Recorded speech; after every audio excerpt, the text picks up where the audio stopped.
Seventh eighth class के student पढ़ते हैं ट्रायंगल के बारे में। ट्रायंगल क्या होता है, त्रिभुज क्या होता है, ठीक है। त्रिभुज होता है बाबू जिसमें तीन साइड होती हैं। क्या होती हैं? तीन साइड। जो तीन साइड से घिरी हुई किसी भी फिगर को हम क्या कहते हैं? ट्रायंगल कहते हैं। क्या कहते हैं? ट्रायंगल।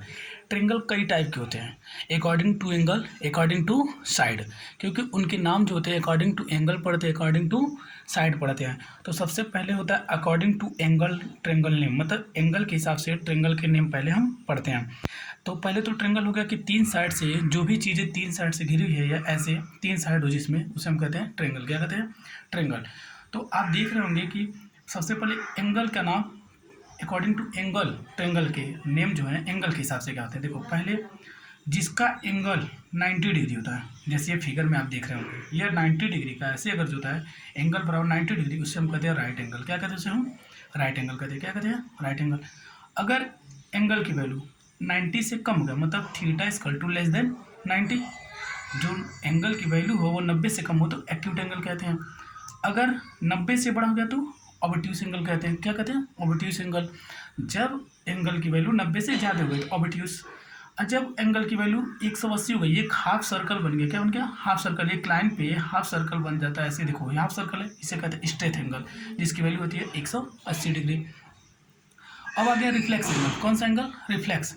और रिफ्लेक्स क्या होता है बाबू? जिस एंगल की वैल्यू 180 से बड़ा और एक 360 से छोटा, मतलब 180 से बड़ा हो और 360 से छोटा हो, उसे हम कहते हैं रिफ्लेक्स एंगल। क्या कहते हैं उसे? Reflex angle. अब आ गया कंप्लीट एंगल। कंप्लीट एंगल क्या होता है बाबू? फुल सर्कल या फुल रोटेशन, मतलब पूरे एक सर्कल को कंप्लीट हम कहते हैं 360 डिग्री, उसे कहते हैं कंप्लीट एंगल। यह ट्रायंगल के नेम थे अकॉर्डिंग टू एंगल, एंगल के हिसाब से ट्रायंगल के नेम हो गए। अब हम साइड के हिसाब से पढ़ते हैं। चलो साइड के हिसाब से हम पढ़ते हैं।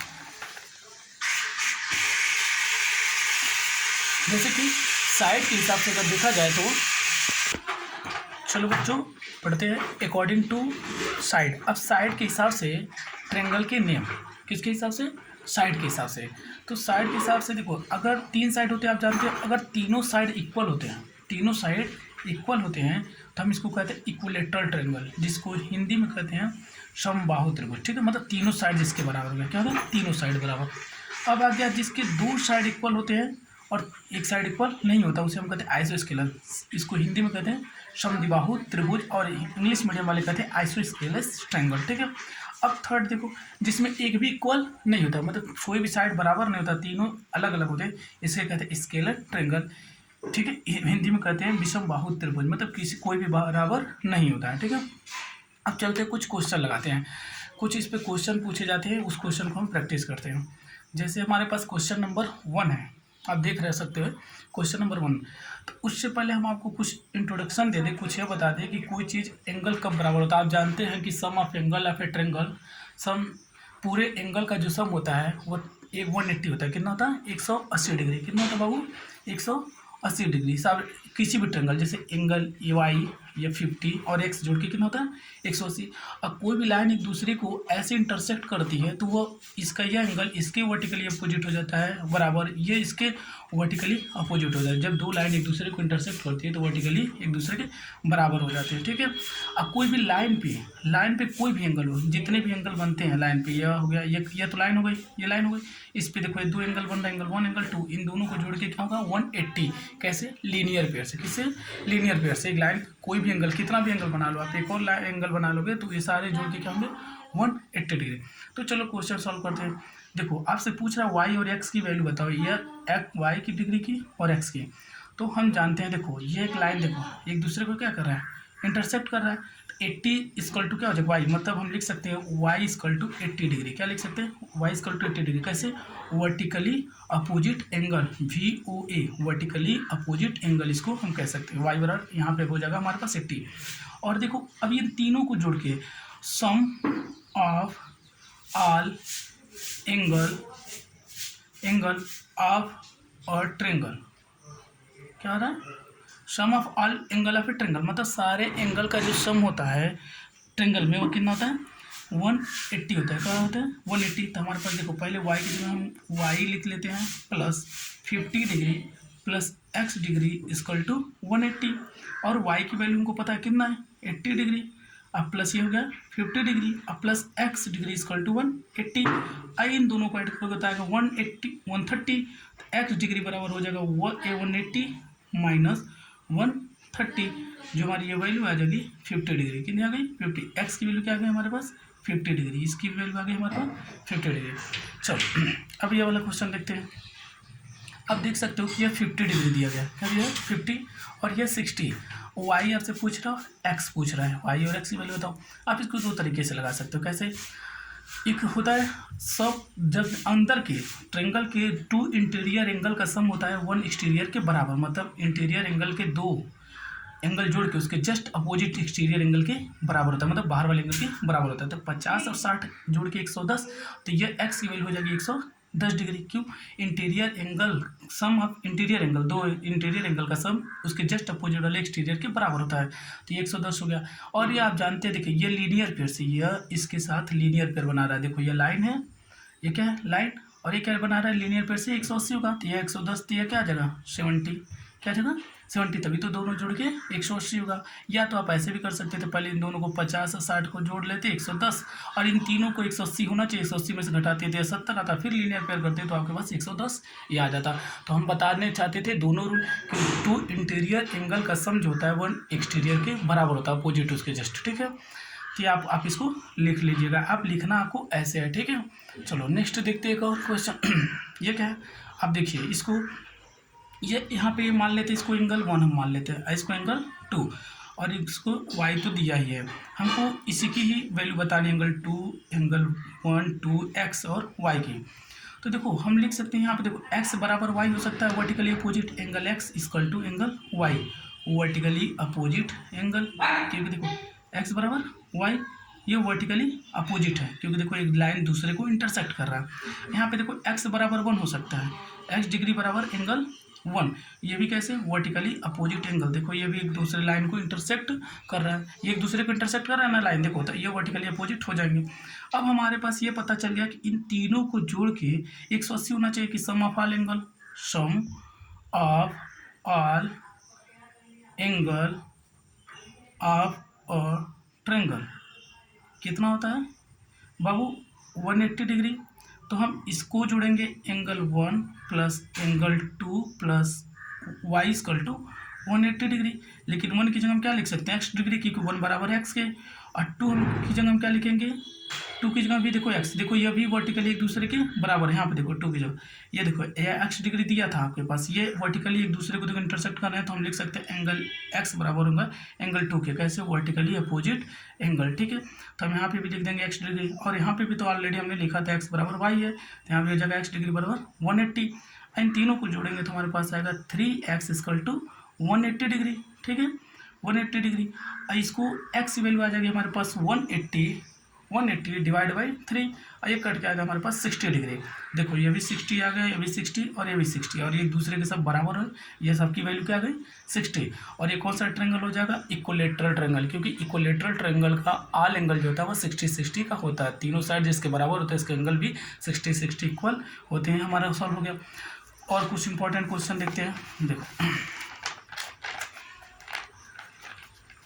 यहाँ पे देखते हैं, ठीक है। ये हमारे पास एक क्वेश्चन है, ये एक लाइन है, ठीक है, ये देखो 90 डिग्री यहाँ पे बन रहा है, एक राइट एंगल है, राइट ट्रायंगल इसको कहते हैं, कौन सा ट्रायंगल, राइट ट्रायंगल, जो ऐसे सीधा 90 डिग्री बनाता है उसको राइट ट्रायंगल कहते हैं। देखो ये x है और ये दोनों साइड एक दूसरे के बराबर है, देखो ये दोनों साइड एक दूसरे के बराबर है, दो एरो दिया है, दो लाइन इस पर, तो ये दोनों साइड एक दूसरे के बराबर है, तो इसके जस्ट अपोजिट एंगल भी एक दूसरे के बराबर होंगे। याद रखना कभी भी दो साइड जो बराबर होते हैं जस्ट अपोजिट वाले एंगल भी एक दूसरे के बराबर होते हैं, ये बात आपको याद रखना। देखो ये दोनों साइड है, इसके जस्ट अपोजिट एंगल ये दोनों एंगल है, तो ये दोनों एक दूसरे के बराबर होंगे, और ये तो 90 डिग्री ऑलरेडी दिया हुआ है, क्योंकि यहाँ पे 90 डिग्री का सिंबल है।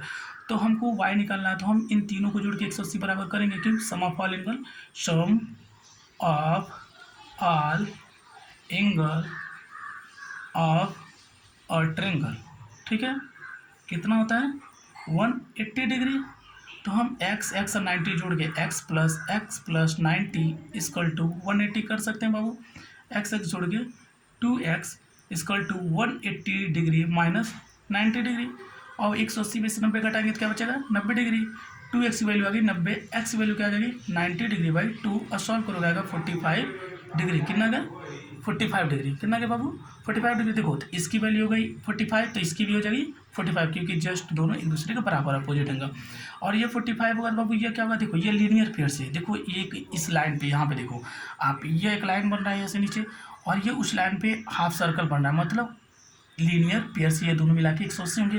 तो ये अगर 45 आ गया तो क्या आएगा तो हम लिख सकते हैं angle x degree plus angle y degree 180 कैसे लीनियर पेयर से LP लीनियर पेयर से। तो x की वैल्यू 45 डिग्री और y की वैल्यू हमको पता नहीं बराबर 180 तो y की वैल्यू क्या आ जाएगी 180 माइनस 45 डिग्री सब्ट्रैक्ट करेंगे तो आपके पास आएगा 135 डिग्री। कितना आ जाएगा बाबू 135 डिग्री हमारा आंसर आ गया। ठीक है लास्ट क्वेश्चन। ठीक है अब ये लास्ट क्वेश्चन में साइड आपको फाइंड आउट करना है। क्या फाइंड आउट करना है बाबू साइड। तो यह आपको दिया गया राइट ट्रायंगल क्या कौन सी ट्रायंगल है राइट ट्रायंगल जिसमें यह जो है 7 हाइट है इसकी 7 सेंटीमीटर और इसकी जो हाइट है वह है ये जो बेस है वो है 24 क्योंकि हम नीचे वाले को इसको बेस कहते हैं इसको परपेंडिकुलर कहते हैं और इसको हाइपोटेनस कहते हैं। ठीक है तो हाइपोटेनस जो हमारा है वो पता नहीं है उसको हम 1 सेंटीमीटर मान लिए हैं और जो परपेंडिकुलर है वो 7 सेंटीमीटर है और जो यह है बेस वो है 24 सेंटीमीटर। तो हमको यह हाइपोटेनस चाहिए तो हम एक चीज़ बता दें आपको हाइपोटेनस क्या कहता है। हाइपोटेनस का थ्योरम क्या होता है। हाइपोटेनस का थ्योरम कहता है कि कभी दो साइड को ऐड करके वो तीसरे साइड के बड़ा होता है ये कहता है। दूसरा एक और पॉइंट कहता है वो कि परपेंडिकुलर मतलब इसका स्क्वायर और बेस का स्क्वायर इक्वल होता है हाइपोटेनस के स्क्वायर के। ये पाइथागोरस थ्योरम है कि हाइपोटेनस का स्क्वायर वो बोलता है क्या बोलता है हाइपोटेनस का स्क्वायर पर बराबर होता है परपेंडिकुलर के स्क्वायर प्लस बेस के स्क्वायर के बराबर होता है। यह जो है दो साइड जोड़ के तीसरे साइड के से बड़ा होता है। तो हम पाइथागोरस थ्योरम लगाते हैं हाइपोटेनस का स्क्वायर बराबर हो गया परपेंडिकुलर का स्क्वायर प्लस बेस के स्क्वायर। तो हमारे पास देखो ये साइड निकालने के लिए हमको पाइथागोरस थ्योरम का यूज करना पड़ेगा। पाइथागोरस थ्योरम क्या है यही हाइपोटेनस का स्क्वायर बराबर परपेंडिकुलर का स्क्वायर प्लस बेस का स्क्वायर। तो परपेंडिकुलर क्या हमारे पास 7 का स्क्वायर बेस क्या हमारे पास 24 का स्क्वायर। तो 7 का स्क्वायर हो गया 49 और 24 का स्क्वायर आप लिख के कर लो 24 इंटू 24 4 16 तो 6 1 4 दूनी 6 और 1 7 2 4 जा 8 2 2 जा 4 अब ऐड करोगे 6 7 15 556 क्या जाएगा बाबू 556 आएगा।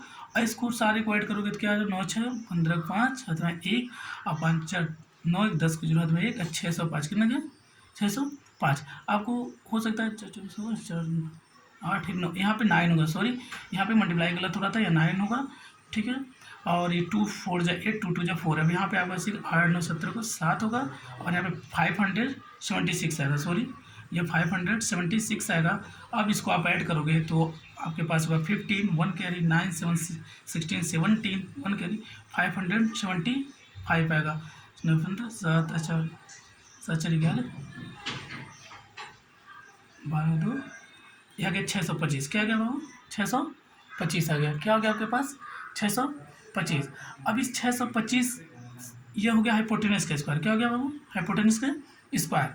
तो हाइपोटेनस का स्क्वायर और ये किसका स्क्वायर है 25 का किसका स्क्वायर है 25 का स्क्वायर है और ये हो गया हाइपोटेनस का स्क्वायर स्क्वायर से स्क्वायर कैंसिल आउट हमारे पास हाइपोटेनस बराबर आ गया 25। देखो हम ऑलरेडी डायरेक्ट आपको चाहते तो बता देते कि ये ट्रिपलेट बन रहा है 7 24 25 का एक बनता है 3 4 5 का 6 8 10 का बहुत सारे ट्रिपलेट बनता है। आपको ट्रिपलेट याद कर लेंगे तो और आसान होगा क्योंकि ट्रिपलेट बनता है बहुत सारा। ठीक है आप ऐसे याद कर सकते हैं और ये सॉल्यूशन था ये आपको करके दिखाना था नहीं तो ऐसे भी हम डायरेक्ट बोलते 7 24 25 का ट्रिपलेट है। ठीक है ये बन जाता जैसे 5 12 13 का भी बनता है 6 8 10 का भी बनता है 5 12 13 ये 5 होगा तो ये 12 होती है हमेशा 13 ही आएगा। ये भी इसका भी ट्रिपलेट होता है ठीक है लेकिन ये आपको हम लगाए गए ठीक है 24 का थोड़ा मिस्टेक हो जाता है 625। ये हाइपोटेनस कितना गया हमारे पास 25 ये हमारी वैल्यू कितने गए 25 centimetre. I hope you understand this questions please like share subscribe.